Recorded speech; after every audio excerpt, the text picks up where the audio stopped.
Wifi zimekuwa nyingi huku mtaani. Watu kuenjoy tu.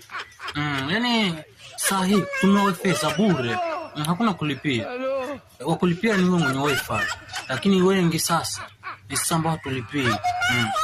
Ani jamaa kija tunamconnectia tayari. Mwingine naye anaenda kumconnectia mwingine anaenda kumconnectia mwingine.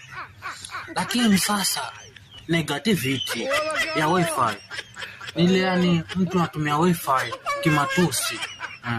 Ani sasa watumia wifi ya bure lakini mtandaoni malizi, yani matusi kwa wingi. Yani kometa ujinga na unui bando ni wifi ya bure hii. Takushinda wewe mwenye wifi ametulia. Positivity yani ni ile raha ya wifi, enjoy yani bila shida. Yani unui bando wewe wako kama mzembe mvipi yani. Fanya kazi yoyote yani ile, yani wifi wewe ukatumia kwa masaa hata 5. Lakini bando za 20 ni saa tena halifiki, ni wanatudanganya halifiki ile saa. Wifi huko basi ni kwa kazi. Matajiri wametawanya wifi huku mtaani. Ni kuenjoy tu. Toka ringa hapo. Basi saa moja ile. Njoo jione watu wamemwaga mtandari hapo vijana, yani kila mtu ako busy na msimu wake wa mkopo ule wa Samsung mwanzo A07.